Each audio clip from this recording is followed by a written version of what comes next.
ዶክተር ያሬድ ማሙሸት እባላለሁ። አዲስ አበባ ዩኒቨርሲቲ የነርቭ ሕክምና ክፍል ሰራተኛና ኃላፊ ነኝ። የነርቭና የስትሮክ ስፔሻሊስት። ስትሮክ ያው ድንገተኛ የአንጎል ምት እንለዋለን። አንጎል ላይ ያሉ ደም ስሮች ላይ አደጋ ሲደርስ የሚፈጠር ህመም ነው። ወይ ሲደፈኑ ወይ ሲበጠሱ የሚፈጠር የነርቭ ህመም ነው። ስትሮክ ከሌሎች የነርቭ ህመሞች የሚለየው ድንገተኛ ነው።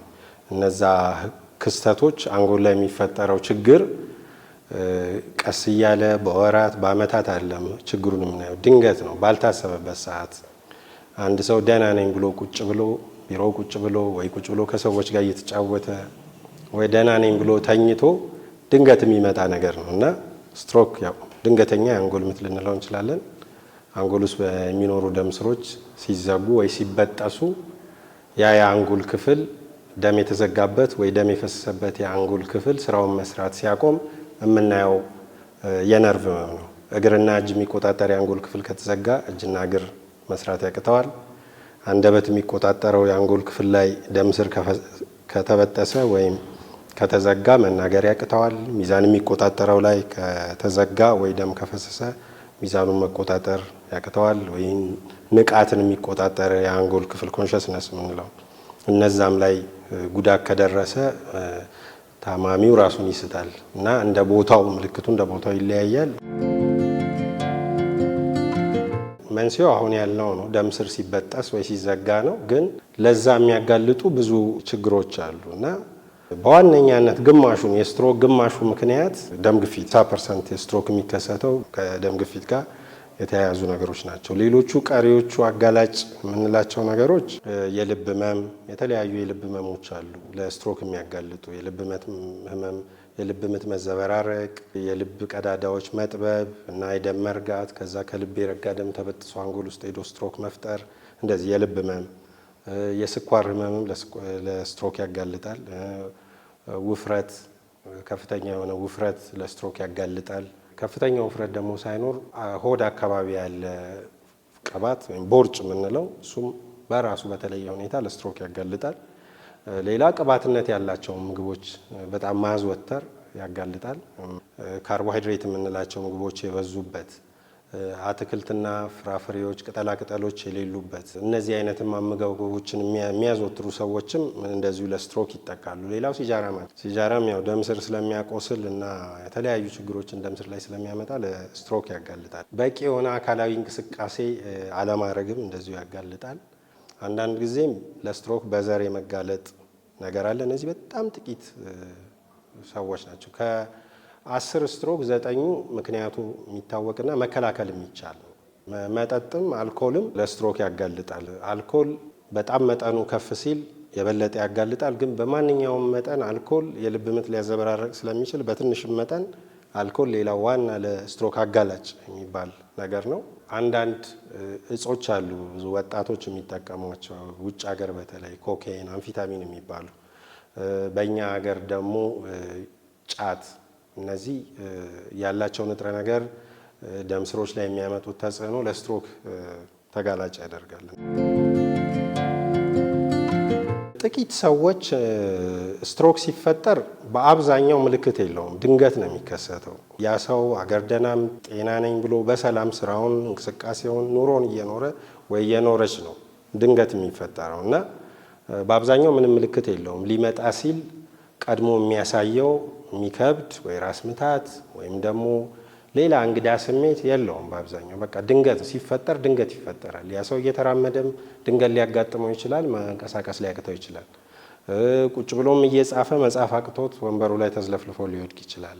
በተኛበትም እንደዚሁ ሰው ራሱን ስቶ ሊገኝ ይችላል እና ብዙ ጊዜ ምልክት የለውም። ጥቂት ሰዎች ላይ ከመከሰቱ ከሆኑ ሰዓታት ወይም ከጥቂት ቀናት በፊት አንዳንድ ጊዜ ልክ ስትሮኩ ሲከሰት የሚሆኑት ምልክቶች ለተወሰኑ ደቂቃዎች ተፈጥረው ሊለቁ ይችላሉ። ለምሳሌ ያህል እንዲህ ከፍሎ ሰውነት ሊደነዝዝ ይችላል። ይሄኛው ሰውነት ይሰማል፣ ይሄኛው ሊደነዝዝ ይችላል እና እንዲህ ከፍሎ ሰውነት ሊደነዝዝ ይችላል። ያ ለተወሰኑ ደቂቃዎች ቆይቶ ሊለቅ ይችላል። ከፍሎ ሊሰንፍ ይችላል። የያዘውን ዕቃ ሊጥል ይችላል። ሲራመድ መቆም ሊያቅተው ይችላል። ግን ከተወሰኑ ደቂቃዎች በኋላ ከተወሰነ ሰዓታት በኋላ ያ ነገር መልሶ ይስተካከላል። ቲአይ ይባላል ቅድመ ስትሮክ ልንለው እንችላለን። እና ይሄ ነገር የታያቸው ሰዎች ቀጥሎ ስትሮክ የመከሰት እድሉ በጣም ከፍተኛ ስለሆነ ባለሙያ ጋር ሄደው ማሳወቅ ይኖርባቸዋል። እነዚህ በጣም ጥቂት ሰዎች ናቸው እና በአብዛኛው ምልክት የለውም። ጥቂት ሰዎች ላይ ይሄ ምልክት ይኖረዋል። እንግዲህ ይሄንን እንደዚህ አይነት ነገር የተሰማቸው ሰዎች ድንገት እያወሩ አንደበታቸው መናገር ያቅቷቸው ቃላት አልወጣ ብሏቸው ወይ ተኮላትፈው ቆይተው በኋላ አንደበታቸው ከተስተካከለ ወይ ዞሮባቸው ጭው ብሎባቸው ያልተለመደ አይነት መልሶ ከተስተካከለ እንደዚህ አይነት ምልክት ስሜት ያላቸው ሰዎች ባለሙያ ሄደው ይሄ ቅድመ ስትሮክ እንዳይሆን ብለው ማማከር ይኖርባቸዋል፣ መናገርም ይኖርባቸዋል። እንደዚህ ያጋጥሞኛል፣ ስትሮክ ከመከሰቱ በፊት አንዳንዴ እንደዚህ ሊፈጠር ይችላል ተብያለሁ ብለው ባለሙያ አማክረው ምላሽ ማግኘት አለባቸው። በአብዛኛው ስትሮክ የሚያጠቃው እድሜያቸው የገፉ ሰዎች ነው። በተለይ ከ60 ዓመት በኋላ በጣም ብዙ ሰው ይጠቃል። ለዚህ በዛ እድሜ ያሉ ሰዎች ተጠቂነታቸው ከፍተኛ ነው። እንግዲህ በአብዛኛው ቅድም ያልናቸው ተጋላጭነት ያላቸው ሰዎች ናቸው በስትሮክ የመጋለጥ እድላቸው ሰፊ የሚሆነው። በጾታም ከሄድን ወንዶች የበለጠ ተጋላጭ ናቸው ለስትሮክ፣ በተለይ አሁን በምንላቸው እድሜ ክልሎች እስከ 70 እንደዚህ ባለው። ከዛ በኋላ ደግሞ ሴቶች የበለጠ ተጋላጭ ናቸው እና ሴቶች ረጅም እድሜ ስለሚኖሩ ከወንዶች በብዙ ሀገር ላይ ረጅም እድሜ በተኖረ ቁጥር ለስትሮክ የመጋለጥ እድሉም ስለሚጨምር እንዲህ ሲደመር ብዙ ሴቶች ለስትሮክ ይጋለጣሉ። ግን ይሄ አምራች ሰራተኛ በሚባለው የእድሜ ክልል በአብዛኛው ወንዶች ናቸው በስትሮክ የሚጠቁት በተለያዩ ምክንያቶች እና ምንም ግፊት የሌለው ስኳር የሌለው ሲጃራ ጭሶ የማያውቅ ድንገት ስትሮክ ሊፈጠር ይችላል እና የተለያዩ ነገሮች አሉ ያንን ሊያመጡ የሚችሉ። ድንገት ጤነኛ የነበረ ልብ በተለያየ ምክንያት ሊታመም ይችላል እና ልብ ላይ ደም ረክቶ ሄዶ እዛ ሰው ላይ ስትሮክ ሊፈጠር ይችላል። አንዳንድ ጊዜ ደግሞ ምልክት ሳይኖራቸው አንጎል ውስጥ ያሉ ደም ስሮች፣ ሁሉም ደም ስር ጤነኛ ላይሆን ይችላል። አንዳንድ ደም ስሮች የሳሱ የላሉ ሊሆን ይችላሉ። አንዳንዶቹ ቅርጻቸው ልክ ላይሆን ይችላል እና ምንም ምልክት ሳይኖረው ድንገት የሆነ ቀን ያ ደም ስር ሊበጠስ ይችላል ወይ ደግሞ ሊደፈን ይችላል። ይሄ ሐኪምም ሊገምተው አይችልም። ታካሚው ምንም ምልክት አልነበረውም፣ ቅድም ያልናቸው አጋላጭ ነገሮች የሉትም፣ እንደዚህ ሊፈጠር ይችላል። አንዳንድ ጊዜ ደግሞ ኢንፌክሽኖች፣ የተለያዩ ኢንፌክሽኖች ሲፈጠሩም ስትሮክ ሊፈጠር ይችላል እና በአብዛኛው ምክንያቱ ሳይታወቅ ድንገት የሚፈጠረው እንደዚህ አይነት ሰዎች ላይ። አዎ እንትን ነው ስትሮክ በአብዛኛው በዘር የመሄድ ነገር አለው እና ሁለት አድርገን ልናየው እንችላለን። አንደኛ ያው የስትሮክ አጋላጮች ደም ግፊት፣ ስኳር፣ አንዳንድ ጊዜ ውፍረት፣ እነዚህ በዘር የመሄድ ነገር አላቸው እና በዘር እነዚህ ነገሮች ያሉት ሰው በቤተሰብ ያለው ሰው ቀጥሎ በእነዚህ ነገሮች ሊጠቃ ይችላል። ስለዚህ ቤተሰብ ጋር ስትሮክ ካለ እናት አባት ጋር ልጅ ጋር ሊመጣ ይችላል። እነዚህ አይነት ተጋላጭነቶች። ሌላኛው በጣም ጥቂት ሰዎች ላይ በቁጥር በጣም ጥቂት የሚባሉ ላይ በዘር የሚመጡ የስትሮክ አይነቶች አሉ። ስም አላቸው፣ ካዳሲል፣ ካራሲል የተለያየ ስም አላቸው እና እነዚህ በጣም ጥቂት ሰዎች ላይ ነው ሊፈጠሩ የሚችሉት። በአብዛኛው እናቱ ወይ አባት ጋር ግፊት ኖሮ ካልተጠነቀቀ ልጅ ወይ ካልተጠነቀቀች ቀጥሎ ግፊት ሊመጣ ይችላል፣ ስትሮክ ሊከተል ይችላል። ስኳር ካለ ውፍረትን፣ አካላዊ እንቅስቃሴን የማያደርጉ ከሆነ አመጋገብ የማይስተካከል ከሆነ ሊመጣ ይችላል። ስለዚህ ስትሮክ በዘር ተጋላጭነት አለው፣ ግን መከላከል ይቻላል። ቤተሰብ ጋር አጋላጭ ነገር ካለ ያ ነገር ራስ ጋር እንዳይመጣ ቀድሞ መስራት ይፈልጋል። ያው ስትሮክ እንዳይፈጠር ቀደም ብሎ ከብዙ ዓመታት በፊት ስራ መጀመር ይፈልጋል። አሁን ታርጌቱ ቅዱ ልጆች ከትንንሽ ትምህርት ቤት መዋለ ሕፃናት ጀምሮ ውፍረት እንዲቀንሱ አመጋገባቸውን እንዲያስተካክሉ ይመከራል። ደም ስሮች ላይ ይሄ የሚጋገር ቆሻሻ አለ፣ አቴሮስክሌሮሲስ ነው። ቅባቱ ምኑ መጋገር ይጀምራል ከትንሽነት ጀምሮ እና ያ የሆነ እድሜ ላይ በጣም ጠቦ ለስትሮክ ያጋልጣል እና ያ እንዳይፈጠር ቀድሞ ነው አመጋገብን፣ ሰውነትን፣ እነዚህ ነገሮች ሰዎች ማስተካከል ያለባቸው። በኢኮኖሚ ካየሹ አንድ ሰው ልክ በስትሮክ ሲጠቃ ቅድም እንዳልነው በጣም ጤነኛ የነበረ ሰው ስራውን ሲሰራ ትክክል ሲናገር ሲንቀሳቀስ የፈለገበት ቦታ ሄዶ ተሯሩጦ መስራት ይችል የነበረ ሰው ድንገት ያንን አቅሙ ሙሉ ለሙሉ ያጣል እና አልጋ ላይ ወይ ቤት ውስጥ ይወሰናል ውጭ ወጥቶ መስራት አይደለም አንዳንድ እንቅስቃሴዎችን ሁሉ ለማድረግ የሰዎችን ድጋፍ ሊፈልግ ይችላል። ስለዚህ ገቢውን ያጣል። ሰርቶ የሚያመጣውን ገቢ ስለሚያጣ ለከፍተኛ የሆነ የኢኮኖሚ ችግር ይፈጥራል። ቤተሰብም ላይ እንደዚሁ ይከተላል። በተለይ ዋና ገቢ አምጪ ይሄ ብሬድ ዊነር የሚባል እናትም ይሁን አባት ከሆኑ ያ ኢኮኖሚካሊ በጣም ተጋላጭ ያደርጋል። በተለይ እንደኛ እንደዚህ ይሄ የማህበራዊ ድጋፎች እንደዚህ ኢኮኖሚ ስላልበለጸገ በአንዳንድ ምክንያቶች ብዙ በሌለበት ማህበረሰብ ውስጥ ሰዎች ኢኮኖሚ በጣም ሊጎዱ ይችላሉ። ሳይኮሎጂካሊ ከ30% በላይ በስትሮክ የተጠቁ ሰዎች ያው ቅድም እንዳልነው ብዙ ችሎታቸውን በድንገት ስለሚያጡ መናገር፣ የመንቀሳቀስ፣ ሽንት ቤት ራስን ችሎ ሄዶ መጠቀም እነዚህን ሁሉ ድንገት ስለሚያጡ ቁዘማ፣ ዲፕሬሽን ውስጥ ይገባሉ። ከፍተኛ የሆነ ድብርት ውስጥ ይገባሉ። ያ ብዙ ነገራቸውን፣ ጤናቸውን፣ ክትትላቸውን ሁሉ ይጎዳባቸዋል እና ለጭንቀትም ይጋለጣሉ እና በተለይ እነዚህ ሁለቱ ቁዘማና ጭንቀት በከፍተኛ ደረጃ ይፈጠራል። ያው እንግዲህ እነዛን ተከትሎ ብዙ ጥሩ ያልሆኑ ነገሮች ይኖራሉ። ከሰው ጋር ለመግባባት፣ ከቤተሰብ ጋር መጣላት፣ መጨቃጨቅ፣ መቆጣት እነዚህ ሰው ድባቴ ውስጥ ድብርቱ ሲገባ የሚመጡ ባህሪዎች ቁጣ፣ አለመታገስ፣ መነጫነጭ እነዚህ ነገሮች ይከተላሉ እና ከፍተኛ ለሆነ የስነ ልቦና ችግር ይጋርጣቸዋል። ሆድ ይብሳቸዋል፣ ያለቅሳሉ፣ የተባሉትን ነገር ላያደርጉ ይችላሉ፣ መድኃኒታቸውን በትክክል ላይወስዱ ይችላሉ። በዚህ ምክንያት ማለት ነው እና ስትሮክ ከፍተኛ የሆነ የስነ ልቦና ችግር ስለሚያመጣ ይሄን ሁሉም ሰው አውቆ ቤተሰብም አውቆ ሊያግዛቸው ይገባል፣ ሊረዳቸው። ባለሙያዎችም ቁዘማ፣ ድብርት፣ ጭንቀት ካለ ለዛ የሚሰጡ መድኃኒቶች አሉ በጣም ሊያሻሽሉላቸው እንጂ ያ ነገር እንዳለ ፈልገው አውቀው ማከም ይኖርባቸዋል። ያው ያለውን የኢኮኖሚ ችግር ያው የኢትዮጵያ ማህበረሰብ በአብዛኛው ጥሩ የመተጋገዝ ባህል ስላለ ያ ነገር ሊኖር ይችላል። እንግዲህ ያንንም ህብረተሰቡ በዛ መልኩ ማገዝ ይኖርበታል። እንግዲህ የተለየ ስትሮክ ደረጃ የሚባል የለም፣ ግን ሚኒ ስትሮክ ወይ ቀላል ስትሮክ የሚባሉ አሉ። ጉዳቱ እንደው ዝም ብለን መጠነኛ፣ መካከለኛ፣ ከፍተኛ ብለን ልንከፍለው እንችላለን። 1/3 ስትሮክ የተመቱ ሰዎች ድንገት ይሞታሉ፣ አይተርፉም። ቀሪዎቹ 2/3 ይተርፋሉ። ከዛ ውስጥ 1/3 መጠነኛ እስከ መካከለኛ ወይም ከፍተኛ አካላዊ ችግር ይዘው በህይወት ይኖራሉ። 1/3ዎቹ ደግሞ በአብዛኛው ተሻሽለው ጥሩ ሆነው ከድሮ ብዙ ባራቀ ሁኔታ ጤነኛ ሆነው ይኖራሉ እና እንግዲህ ከፍተኛ ስትሮክ የምንለው እንደ እንትኑ ነው። አንጎል ላይ እንደተፈጠረው ጉዳት መጠንና ለዛ ሰው እንደተደረገለት ሕክምና አይነት ነው ውጤቱ የሚወሰነው። በጣም ከፍተኛ ደም አንጎል ውስጥ ፈሶ ከነበረ ጉዳቱ ከፍተኛ ነው። ብዙ የነርቭ ሴል በዛ በፈሰሰው ደም ጉዳት ስለሚደርስበት የማገገም አቅሙ በጣም ይቀንሰዋል። ያም ደም ቁጥጥር ካልተደረገበት ወይ ያ የተዘጋው ትልቅ ደም ስር ተዘግቶ ያ የተዘጋው ደም ስር ላይ ያለው የረጋ ደም ተስቦ ካልወጣና አንጎል ራሱን እንዲያድስ ካልተደረገም እንደዚሁ ከፍተኛ ጉዳት ይከተላል እና እንደተዘጋው የደም ስር መጠን፣ እንደፈሰሰው የደም መጠን፣ እንደ ሰውየው እንደ ታማሚው እድሜም ሲጨምር የመዳን እድል በጣም ይቀንሳል።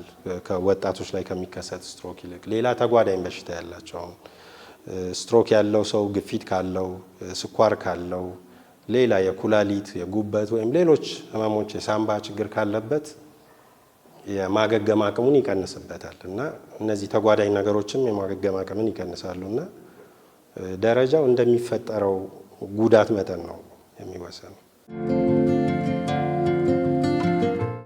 3 ስትሮኮች አንዱ ይደጋግማል፣ ደጋግሞ ይመጣል እና ስትሮክ የመደጋገም ባህሪ ያለው እና አንድ ሰው የሆነ ጉዳት ደርሶበት በቃ ከዛ በላይማ አይመጣበትም የምንለው የለም። ጥንቃቄ ካልተደረገ፣ ተገቢ ሕክምና ካልተካሄደ ድጋሚ ስትሮክ ሊመጣ ይችላል። ተደጋጋሚ 2-3ም ሊመጣ ይችላል እና ተደጋጋሚ ስትሮክ የሚለየው ከመጀመሪያው በጣም ከባድ ነው የሚሆነው። ሁለተኛው ስትሮክ ከመጀመሪያው የበለጠ ነው የሚሆነው። የነበረው ጉዳት ላይ ሌላ ጉዳት ነው የሚጨመረው። ብዙ ጊዜ ዛሬ አንድ ደም ስር ከተዘጋ ነገ ሌላ ደም ስር ነው የሚዘጋው እና መሄድ ያቃተውን ሰው ቀጥሎ መናገር ሊያቅተው ይችላል እና ተደጋጋሚ ስትሮኮች ከፍተኛ ጉዳት ያመጣሉ። እነዛው ቅድም ያልናቸው ግፊት የነበረው ሰው ስትሮክ ከተመታ በኋላ ግፊቱን የማይቆጣጠር ከሆነ ሌላ የከፋ ስትሮክ ይመጣል። ሲጃራ የሚያጨስ የነበረ ሰው ካላቆመ የከፋ ስትሮክ ይመጣል። ኮሌስትሮሉ፣ ቅባት፣ ውፍረት ያለው ሰው ያንን ነገርም ካልተከታተለ ቀጥሎ የከፋው ይመጣል እና ስትሮክ ይደጋግማል። እንዳይደጋግም ባለሙያ ምክንያት ነው ያለውን ነገር በደንብ ማስተካከል መከታተል ይፈልጋል። ስትሮክ ልክ ሲከሰት ያው ብዙ ጊዜ ቅድም እንዳልነው ቤት ውስጥ ወይ ስራ ቦታ ወይ መንገድ ላይ ነው የሚሆነው እና ሰዎች አንድ ሰው ራሱን መናገር አቅቶት ወይም መቆም አቅቶት ወድቆ ሲያገኙ አንደኛ ከሚጎዳ ቦታ ጥሩ ቦታ ላይ ማስቀመጥ ማንሳት ካልቻሉ ወይ ድንጋይ ወይ የሚወጋ ነገር ካለ ከዛ ቦታ ፈቀቅ ማድረግ ያስፈልጋል። በአፋቸው ምንም አይነት ነገር መስጠት ክልክል ነው። ወተት ይሰጠው፣ ውሃ ጠብ ይደረግለት፣ እነዚህ ነገሮች ክልክል ናቸው። በአፍ ምንም አይነት ነገር መሰጠት የለበትም እና ከተቻለ በፍጥነት በቅርብ ወደሚገኝ ሕክምና ተቋም መውሰድ ነው። ብዙ ላይታወቅ ይችላል ምን እንደሆነ ራሱን የሳተው ሰውና ያው በተለምዶ እኛ ሀገር የወደቀ ሰው ማንሳት ሰዎች እንደዚህ ይፈራሉ፣ ግን ያን ማድረግ የለባቸውም። ሰዎች እስካሉ የሚታዘቡ ሰዎች እስካሉ ድረስ ያን ሰው ወደ ሕክምና ቦታ ያለ ፍርሃት ይዘው መሄድ አለባቸው እና አይ ቲንክ ህጉም ያንን ሊጠብቅ ሊከላከል ይገባል። ለምን ነክቶ ነበር ተብሎ ሰዎች ብዙ መሳጣት እና መመርመር የለባቸውም። የወደቀ ሰው አግኝተው ስለረዱና ሰዎች ይህንን ማድረግ አለባቸው። እንግዲህ ሐኪም ቤት ከመጡ በኋላ ያው ቅድም ሁለት አይነት የስትሮክ አይነት አለ ብለናል፣ መድማትና መዘጋት። ባለሙያዎች እንደ አይነቱ ነው ህክምናውም ይለያያል እና ግን የመጀመሪያ እርዳታ የሚባል ነገር አለ። ቅድም ሰው ራሱን ከሳተ ትንታ እንዳይኖረው አፍ ውስጥ ያሉ ፈሳሾች፣ ምግቦች ወደ ሳምባ እንዳይሄዱ ወደ ጨጓራ መሄድተው ወደ ሳምባ እንዳይሄዱ አፍ መጥረግ፣ አፍ ማጽዳት ይኖራል። በትክክለኛ አቀማመጥ ማስቀመጥ ይኖራል። ከዛ ደማቸው በጣም ጨምሮ ከሆነ መጠን አለው ለየስትሮክ አይነቱ፣ እሱም ማስተካከል ይፈልጋል። ደም ስሮች መቀጠል እና የወረዱ ነገሮች ካሉ ግሉኮሳቸው ወርዶ ከሆነ ሌሎች ነገሮች ወዲያው የሚስተካከሉ ነገሮች ይስተካከሉና ወደ ዋናው ህክምና ይገባልና ለፈሰሰ ደም የሚደረገው ህክምና በአብዛኛው ድንገት አንጎል ውስጥ ደም ሲፈስ ያው የራስ ቅል የተወሰነች ቦታ ነች፣ እዛ ውስጥ አንጎል አለ። ሌላ ተጨማሪ ደም ከደም ስር ገብቶ ሲፈስ ቦታውን በሙሉ ይዘዋል። ስለዚህ ያ ግፊት ጫና ጤነኛውን አንጎል እየተጫነው ስራውን እንዳይሰራ እንዳያደርግ የሚሰጡ ህክምናዎች፣ መድኃኒቶች አሉ ፕሬሸሩን ግፊቱን ለመቀነስ። ከዛም ታልፎ ቦታ ስለሌለ ብቻ የራስ ቅል አጥንት ሁሉ ይነሳል። ከዚህ ተነስቶ ሆድ ውስጥ እንዲገባ ይደረጋል። ለተወሰኑ ሳምንታት ተመልሶ እዛው ይከተታል። ያ ቦታ እንዲከፍት ነው፣ ጫናውን ለመቀነስ ነው እና ያ የደማው ነገር ወደ ላይ እንዲወጣ አንጎሉን እንዳይጫን ሌሎች እገዛዎች ይደረጋሉ። ለሚዘጋው አይነት ደግሞ ከሆነ ሁለት አይነት ህክምና አለ። በ4 ሰዓት ተኩል ውስጥ የመጣ ሰው ከሆነ አንዳንድ ቦታዎች ላይ ኢትዮጵያ ውስጥ ብዙ የለም፣ የተወሰኑ ቦታዎች ላይ ይሄ አገልግሎት አሁንም ያላቸው አሉ። ሲሰጥም የነበረባቸው ቦታዎች አሉ። ለምሳሌ እኔ የምሰራበት ጥቁር አንበሳ ሆስፒታል ስንሰጥ ነበር። አሁን ለጊዜው የለንም። ድንገት የሚሰጡ መርፌዎች አሉ። እነዛ ሄዶ አንጎል ውስጥ የረጋውን ደም እንዲበተንና እንዲሟሟ አድርገው ደም ስሩን የሚከፍቱ መድኃኒቶች ናቸው። ክሎት ባስተር ይሏቸዋል በእንግሊዝኛ። እነሱ ይሰጣሉ። በዛ በ4 ሰዓት ተኩል ያ ሰው ከደረሰ የተወደቀበት ሰዓት ከታወቀ ነው። ካልታወቀ አሁን ለምሳሌ ሌሊት ጧት ሲነሳ እንደዛ ሆኖ ከተገኘ ያን መስጠት ያስቸግራል። ከ4 ሰዓት በላይ ሊሆን ስለሚችል በእርግጥ አንዳንድ ምርመራዎች አሉ ለመለየት የሚረዱ፣ እንደዛ ይወሰናል። ከዛ ሰዓት በላይ ግን ካለፈ 24 ሰዓት ካላለፈ ለተጎትቶ የረጋው ደም ተስቦ ሊወጣ ይችላል እና እንደዚህ አይነት የገዛ አይነቶች አሉ ለሚዘጋው አይነት እና ያው በተጨማሪ ቀጣይ ቅድም እንዳልነው ስትሮክ እንዳይፈጠር መከላከያዎች አሉ የሚሰጡ። የቅድም ያልነው ደም ግፊት፣ ደም እንዳይረጋ፣ ውፍረት እንዲቀንስ፣ አመጋገብ እንዲያስተካክሉ፣ ሌላ በተጨማሪ የገዛ ህክምናዎች የፊዚዮቴራፒ፣ አካላዊ እንቅስቃሴ ብቻ አይደለም የንግግር ስልጠናዎች ይሰጣሉ። አቅሙ ያላቸው ሀገሮች ላይ እኛም ጋር የተወሰኑ ቦታዎች አሁን ያለውበት ቦታ እንሰጣለን። እንደዛ ጥቁር አንበሳ የንግግር የስራ እንደዚህ የሚባሉ ቴራፒዎች ህክምናዎች አሉ። እነዛ ነገሮች ይደረጋሉ እና ያው እንግዲህ እዚህ ላይ የባለሙያ ብቻ አይደለም፣ ቅድም እንዳልነው የህብረተሰቡም አስተዋጽኦ ሊኖረው ይገባል። ቤተሰብም የሰዎችን ስሜት ያደገር የደረሰባቸውን ሰዎች ሊረዳቸው ይገባል። ድንገት ሰው እጅ ላይ ሊወድቁ ይችላሉ። ያ የሚፈጥርባቸው የስነ ልቦና ጫና አለ፣ ሊታገዙ ይገባል። ስትሮክ ሲፈጠር ቅድም የተባለ ነገር አለ። የተወሰነውን የአንጎል ክፍል አቅም ያሳጣዋል እና የማስታወስ አቅማቸው በድንገት ሊወርድ ይችላል እና በደንብ በማስታወስ ችሎታ የነበረው ሰው ድንገት የመርሳት ህመም የምንለው አይነት ነገር ውስጥ ሊገባ ይችላል። ይሄ በተለምዶ አልዛይመር አይነት እንደሚባለው የመርሳት ችግር ውስጥ ሊገባ ይችላል። ያው ቅድም እንዳልነው በአብዛኛው ትልልቅ ሰዎች ናቸው። እድሜ ራሱ የሚያመጣው የማስታወስ አቅም መቀነስ አለ።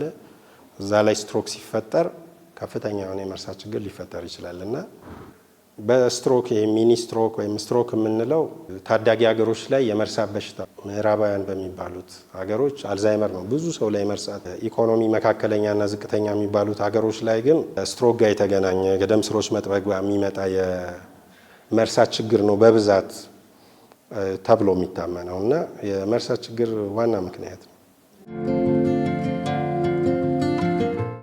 ያ ሰው ሲወድቅ እንደዚህ ያላየ ሰው ምን እንደጣለው ሊቸገር ስለሚችል ያው ጠቅላላ ጥንቃቄ ነው ማድረግ ያለበት። ያ ሰው ወድቆ አንገቱ ተሰብሮ ሊሆን ይችላል ሲወድቅ፣ አከርካሪውም ተሰብሮ ሊሆን ይችላል፣ የራስ ቅሉም እንደዚሁ እና ጉዳትና አደጋ የደረሰበት ሰው መኪናም ላይ ይሁን መንገድም ላይ የወደቀ ሰው አከርካሪ ላይ ስብራት ካለ ያላግባብ ካንቀሳቀስን የአንገት አጥንቶች ስፓይናል ኮርዱ ሊቆርጡት ይችላሉ፣ ሊወጉት ይችላሉ እና ከወገብ በታች ከአንገት በታች ፓራላይዝድ ሊሆን ስለሚችል በተቻለ መጠን አንገትና ራስ ቅል አካባቢ ከፍተኛ ጥንቃቄ መደገፍ አለበት። እንደፈለገ አንገትና ጭንቅላት እንዲንቀሳቀስ መደረግ የለበትም። እገዛ መጠየቅ ያስፈልጋል። እንግዲህ በአብዛኛው እዚህ ጋር ነው ችግር ሊፈጠር የሚችለው። በተለይ ሰውየው ታካሚው ሲወድቅ ያላየ ሰው ካለ በብዙ ምክንያት ሰው ወድቆ ሊገኝ ይችላል። በሚጥል ህመም ሊሆን ይችላል። ደም ውስጥ ያለው ስኳር ድንገት ወርዶ ሊሆን ይችላል። የልብ ህመም ከፍተኛ ጉዳት አድርሶበት ራሱን ስቶም ሊሆን ይችላል። ምክንያቱ ስለማይታወቅ አንገታቸውን፣ ወገባቸውን እንደዚህ በጥንቃቄ አድርጎ ገዛ ጠይቆ ቅድም ባልነው በግራ በኩል በግራ ጎን ወይም ደግሞ አደጋ የሌለበት ቦታ ማስተኛትና አፍ ውስጥ ምንም ነገር መከተት የለበትም። ማንኪያ፣ ውሃ፣ ወተት፣ ጸበል ወዘተ ማንኛውም አይነት ነገር ራሱን የሳተ ሰው ላይ ካደረግን ያ ወደ ሳምባ ሊሄድ ይችላል እና የሳምባ ምች ኒሞኒያ ሊያመጣና ህይወቱንም ሊያጠፋ የሚችል ነገር ሊሆን ስለሚችል ወደ አፍ ምንም ነገር በዛ ሰዓት የምንሰጠው ነገር ምንም ለዛ ሰው የሚያደርገው ነገር የለም እና ባለሙያ ራሱ አፍ ውስጥ ውሃም አይሰጥም። ስትሮክ ከተከሰተ በኋላ ለ24 ሰዓት በአፍ ምንም ነገር እንዲሰጥ አይመከርም። ፈሳሽም የሚያስፈልግ ምግብም ካስፈለገ በደም ስር ወይ በቱቦ ነው የሚሰጠው። ምክንያቱም እነዛ ሰዎች ያንን ነገር መሰልቀጥ ላይችሉ ስለሚችሉ የላክነው ውሃ በሙሉ ሳምባ ውስጥ ሊገባ ይችላል። ያ ሊገል ይችላል እና አፍ ውስጥ የሚገቡ ነገሮችን መጠንቀቅ ያስፈልጋል። እነዚህን ጥንቃቄዎች ማድረግ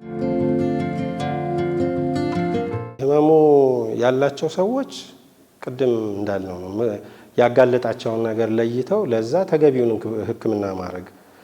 የልብ ህመም ኖሮበት ደም እንዳይረጋ መድኃኒት የተሰጠው ሰው ምንም ሳያቋርጥ መድኃኒቱን መውሰድ፣ ሐኪም ጋር ክትትል ማድረግ፣ ተመርመር የተባለው መመርመር ይኖርበታል። የአቅም ችግር ካለ የመንግስት ተቋማት እየሄደ ክትትል ማድረግ ይኖር። ግፊት ያለው ሰው ግፊት መድኃኒቱን ማቋረጥ የለበትም፣ ሁል ጊዜ መውሰድ ይኖርበታል። ስኳርም ያለው ሰው ሰለቸኝ እንደዚህ እያለ መድኃኒቱን መዝለል፣ ክትትሉን ማቋረጥ፣ አንድ ቀን እየወሰዱ አንድ ቀን መተው፣ እነዚህ ነገሮች በሙሉ ለድጋሚ ለሁለተኛ ለሶስተኛ ስትሮክ ስለሚያጋልጡ እንዲህ አይነት ባህሪዎች መስተካከል አለባቸው። አልኮል ቅድም ብለናል በማንኛውም መጠን ለስትሮክ ያጋልጣልና በስትሮክ የተጠቃ ሰው ከአልኮል መጠጦች ራሱን ማራቅ ይኖርበታል። ጫት የሚቅም ሰው ሙሉ ለሙሉ ጫት ማቆም አለበት። ሲጃራም የሚያጨስ ሰው ሲጃራ መቆም አለበት። ማቆም ካቃተው የሕክምና እርዳታዎች አሉ ከሱስ ለመላቀቅ የሚረዱ እነዛም መጠየቅ ነው፣ ግን ማቆም አለበት። ክብደቱ የጨመረ ሰው አመጋገቡን ማስተካከል፣ መንቀሳቀስ የሚችል ደግሞ ከሆነ በእንቅስቃሴም ክብደት መቀነስ አለበት፣ ቦርጭ መቀነስ አለበት። ቦርጭ ሁሉም ሰው መቀነስ መቻል አለበት። ቦርጭ ለልብ ህመምም ለድንገተኛ ልብ ህመምም ለስትሮክም ያጋልጣልና እነዚህ ነገሮች ከነበሩ በሂደት መቀጠል የለባቸውም፣ መቀነስ አለባቸው። በአመጋገብና በእንቅስቃሴ ምግብም መመረጥ አለበት። ሰው ደስ ያለውን የሚወደውን ሁሌ መብላት ላይችል ይችላል።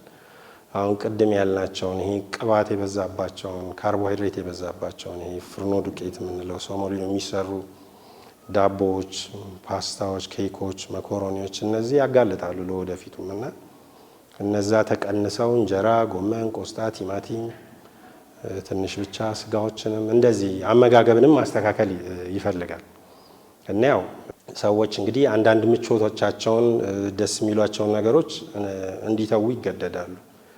ያን ማድረግ ግዴታ ስለሆነ ካልሆነ የሚከሰተው የሚመጣው ነገር ደግሞ የከፋ ነገር ስለሚሆን እነዚህን ነገሮች ሊያረጉ ይገባል። ግን ከዚህ የበለጠ ብዙ ሰው ስትሮክ ተጠቅቶ ሲመጣ ደም ግፊት እንዳለበት አያውቅም በአብዛኛው ሰው እና ሰዎች በአጠቃላይ ጤነኛ ነኝ የምንለው ሰው የሚለው ሰው ደሙ መለካት አለበት። በየጊዜው ደሙን መለካት አለበት። ሰው ደሙን ሲለካ ደግሞ በተለምዶ ግራ እጁን ነው የሚለካው። ግራም ቀኝም መለካት አለበት።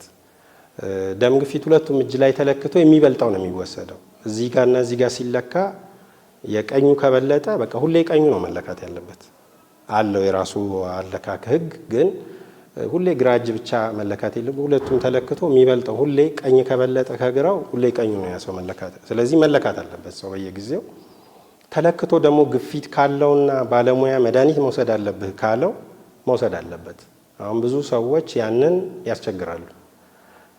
ቆይ ትንሽ በጨው አቁሜ ሊየው፣ ቆይ ትንሽ ስፖርት ሰርቼ ሊየው ብለው ብዙ ዘመን ያዘገያሉ መድኃኒት እና አሁን በአዲሱ ሕክምና ከ135 በ85 በላይ ከሆነ መድኃኒት መጀመር አለበት።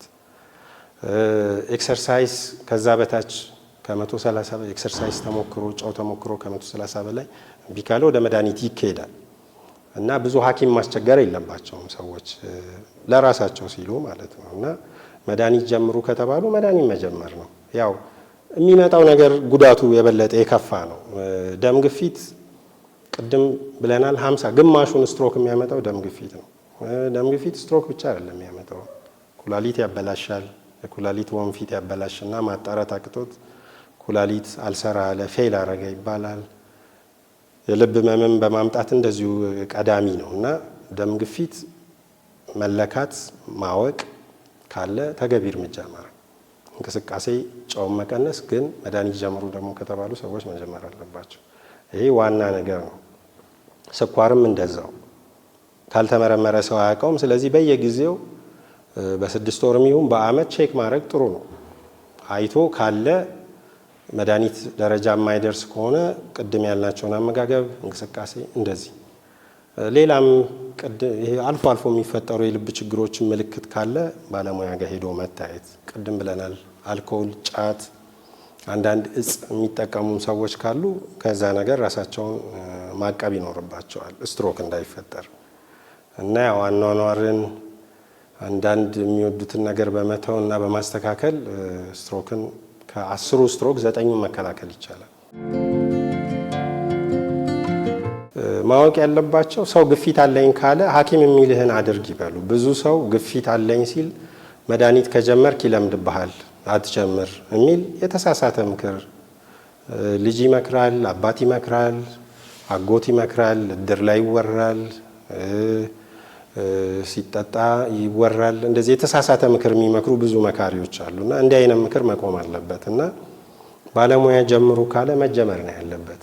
ማጣራት ከተጠራጠሩ ደግሞ ሁለተኛ ባለሙያ ማጣራት እንጂ መድኃኒት አትውሰዱ ይለምድብሃል፣ እንደዚህ አድርግ እንደዚህ አታድርግ የሚል የተሳሳተ ምክር ብዙ ሰዎችን አደጋ ላይ ስለሚጥል ግፊት ካለ ሐኪም የሚልህን አድርግ ብለው ደግሞ መምከር ይኖርባቸዋል። መድኃኒት ዋጥ ከተባልክ ዋጥ ብለው ሰዎች ይህንን ምክር መምከር ይኖርባቸዋል። ይህን የሚከላከሉ ሰዎችን የሚያዩ ሰዎች ደግሞ መቆጣት ሁሉ ይኖርባቸዋል። ትልልቅም ሰዎች ሊሆኑ ይችላሉ የሚከላከሉት። ማንኛውም ሁኔታ ያሉ የጤና ባለሙያዎች ካልሆኑ መገሰጽ አለባቸው እና ሰዎች የደም ግፊት መድኃኒት ደም ግፊት ላይ መቀለድ የለባቸው እና ይሄንን ነው ሰዎች ማወቅ አለባቸው።